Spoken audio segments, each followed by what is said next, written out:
یدعو من دون اللہ ما لا یضرہ وما لا ینفعہ، اور وہ پکارتے ہیں ایسی ہستیوں کو اللہ کے سوا کہ جو نہ انہیں نقصان دے سکتی ہیں اور نہ نفع دے سکتی ہیں. ذالک هو الضلال البعید، اور یہ تو انتہائی گمراہی کی چیز ہے کہ انسان ایسی ہستیوں کو پکارنا شروع کر دے کہ جو نہ نفع دے سکتی ہیں اور نہ نقصان دے سکتی ہیں. یعنی اس میں امپلائیڈ ہے کہ اگر مصیبت اور پریشانی میں پکارنا ہے تو صرف اللہ کو پکارنا ہے، اور اس میں پکارنے سے مراد دعا کے لیے پکارنا. ایک ہے ظاہری اسباب کے لیے پکارنا، مثال کے طور پر میں کہتا ہوں بھائی مجھے پانی پلا دیں، یہ ظاہری سبب ہے. اس کو اختیار کرنا عین قرآن کا حکم ہے.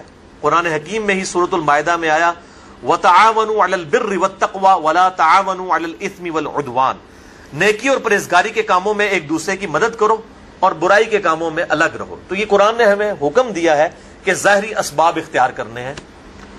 اب پیاس لگی ہوئی ہے تو پانی سے ہی بجھے گی.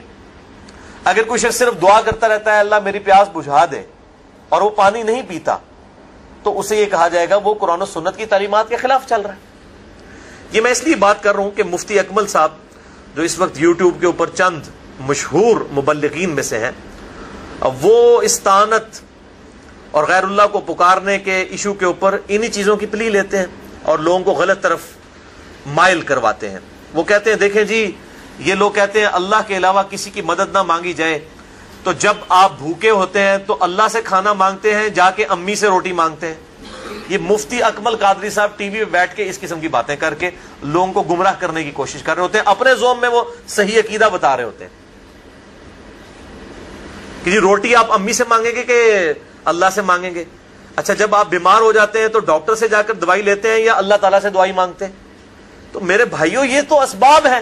اسباب کا تو قرآن میں حکم ہے وَتَعَاوَنُوا عَلَى الْبِرِّ وَالتَّقْوَى وَلَا تَعَاوَنُوا عَلَى الْإِثْمِ وَالْعُدْوَانِ، نیکی اور پرہیزگاری کے کاموں میں ایک دوسرے کی مدد کرو اور برائی کے کاموں میں الگ رہو. ظاہری اسباب تو آپ کافر سے بھی اختیار کر سکتے ہیں. نبی صلی اللہ علیہ وسلم سے اوپر تو کوئی نہیں ہے نا مخلوقات میں.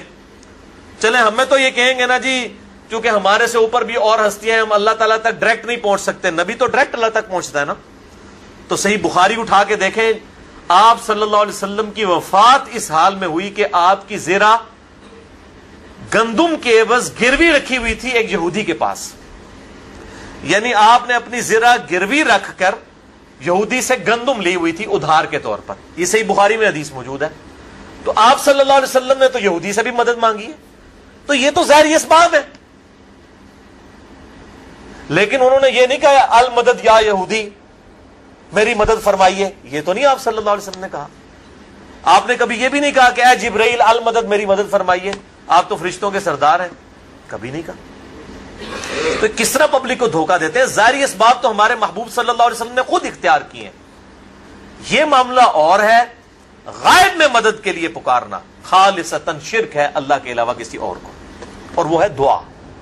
ایاک نعبد و ایاک نستعین، اے اللہ ہم عبادت بھی صرف تیری ہی کرتے ہیں اور غائب میں مدد کے لیے صرف تجھی کو پکارتے ہیں. اپروپریٹ ٹرانسلیشن بنے گی غائب میں مدد کے لیے، ظاہری اسباب میں نہیں، غائب میں مدد کے لیے.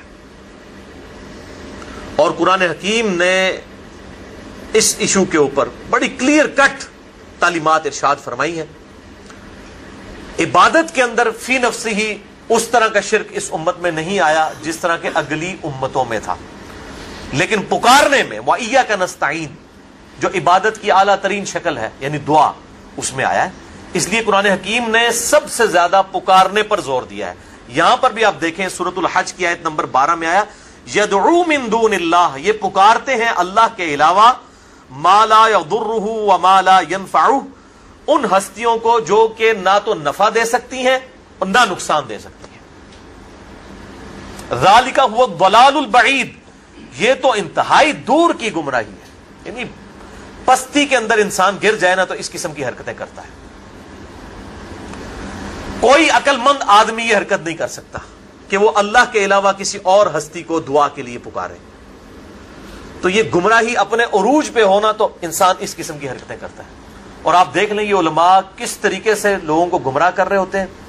اور میں نے اگلے دن ایک وہ پوسٹ مجھے کسی نے بھیجی، فیس بک پہ لگی ہوئی تھی، ای میل کیا امیج کہ جی وہ ایک شخص جو ہے اس کا دکھایا کہ جی وہ ہاتھ بس ڈوبنے کے قریب ہے, ایک ہاتھ ہی باہر ہے, اور نیچے لکھا ہوا کہ جی یہ جو صاحب ہیں یہ ایسے شخص کے والد ہیں کہ جن کا بیٹا کہتا ہے اللہ کے علاوہ کسی کو مدد کے لیے نہیں پکار سکتے. تو یہ پکارتے رہے, پکارتے پکارتے جب یہ پکارنے لگے اپنے بیٹے کو مدد کے لیے, تو بیٹے نے کہا کہ ابا جی اللہ سے مدد مانگنی چاہیے, غیر اللہ سے مانگنا شرک ہے, اور اسی دوران وہ ڈوب گئے. اب دیکھیں, تو میں اسے پوچھتا ہوں کہ آپ جن بزرگوں کو پکار رہے ہیں, آپ کے والد صاحب کو اگر تیراکی نہ آتی ہو, ہم ان کو دھکا دیتے ہیں پانی کے اندر, دریا بھی ہمارے قریب ہے, تو وہ شیخ عبد القادر جیلانی کو پکار لیں اس وقت, وہ ان کی مدد کو آ کے بتائیں. چلو اللہ کو تو چھوڑ دو نا, اللہ تو مدد نہیں کر سکتا نا, پہلے تو بزرگوں تک پہنچنا نا.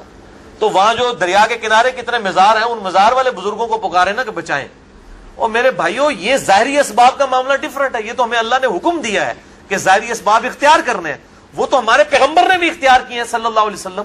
ان سے اوپر تو کوئی نہیں تھا نا, ان کو تو یا غوث العظم مدد کہنے کی ضرورت نہیں تھی نا, وہ تو ڈائریکٹ اللہ کے ساتھ تھے. پھر انہوں نے یہودیوں کے پاس کیوں زیرہ رکھوائی اپنی گروی؟ تو ظاہری اسباب اختیار کرنا اور چیز ہے, اور غائب میں مدد کے لیے پکارنا اور چیز ہے. غائب میں مدد کے لیے پکارنا خالصتاً شرک ہے. اور اس حوالے سے وہ آیت بڑی اہم ہے جو 20ویں پارے میں آپ کو پہلے صفحے کے اوپر وہ آیت نکلے گی. 20واں پارہ ذرا کھول لیجئے, وہ میں آیت بھی آپ کو, سورۃ النمل آیت نمبر 62, پارہ نمبر 20 میں پہلے صفحے کے اوپر یہ آیت ہے. 383 پیج ہے آپ کے اس بلو والے قرآن پاک کے اندر. آیت نمبر 62, اعوذ باللہ من الشیطان الرجیم, چھٹی لائن میں, امن یجیب المضطر اذا دعاہ, بھلا بتاؤ تو کہ کون ہے ہستی وہ جو اضطراب اور پریشانی میں گھرے ہوئے شخص کی فریاد کو, دعا کو سنتی ہے. وہ یکشف السوء, اور وہ اس سے برائی بھی دور کر دیتی ہے. وَيَجْعَلُكُمْ خُلَفَاءَ الْأَرْضِ, اور وہی ہستی ہے کہ جو تمہیں اگلوں کا خلیفہ کرتی ہے دنیا پر. یعنی تمہارے باپ دادا مرتے ہیں تو تم مر جاؤ گے تو تمہاری اولاد. یہ کون ہستی ہے جو اس طریقے سے یہ سارے معاملات کو لے کر چل رہی ہے؟ کون سے معاملات کو؟ اضطراب میں گھرے ہوئے شخص کی دعا کو قبول کرنا, اس سے برائی کو, اس کی تکلیف کو دور کرنا, اور تمہیں اگلوں کا زمین پر خلیفہ کرنا. اِلَٰهٌ مَّعَ اللَّهِ, کیا اللہ کے ساتھ کوئی اور الہ بھی ہے؟ قَلِيلًا مَّا تَذَكَّرُونَ, لیکن بہت کم ہی لوگ نصیحت حاصل کرتے ہیں. یعنی اللہ تعالیٰ فرماتا ہے کیا اللہ کے ساتھ اور الہ بھی ہے جس سے تم دعا مانگو؟ مراد کیا کہ جس سے دعا مانگی جاتی ہے وہ الہ ہوتا ہے, اور جو الہ ہوتا ہے دعا اسی سے مانگی جاتی ہے. لہذا مولا علی علیہ السلام رضی اللہ عنہ, ان کو مدد کے لیے پکارنا گویا انہیں الہ ماننا ہے. مولا علی بھی اپنی نمازوں میں اللہ کو پکارتے تھے. مولا علی کا ماننے والا بھی وہ ہوگا جو اللہ کو پکارے گا. یہ آیت بالکل واضح ثبوت ہے. باقی آپ اسباب بے شک اختیار کریں, اس میں کوئی حرج نہیں ہے. اور پھر مثالیں دے رہے ہوتے ہیں قرآن حکیم سے. جی قرآن پاک میں وَاسْتَعِينُوا بِالصَّبْرِ وَالصَّلَاةِ, صبر اور نماز کے ذریعے مدد چاہو. جی صبر اور نماز بھی تو غیر اللہ ہے, اس سے مدد کیوں مانگتے ہیں؟ وہ میرے بھائیوں کب ہم مدد مانگتے ہیں؟ ہم کیا کہتے ہیں؟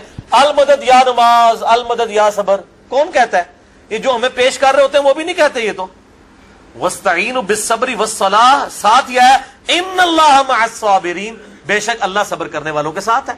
یعنی صبر کے ذریعے اور نماز پڑھنے کے ذریعے اللہ کی مدد تلاش کرو. یہ ہے مطلب اس کا. المدد یا صبر, المدد یا نماز, یہ مطلب ہے.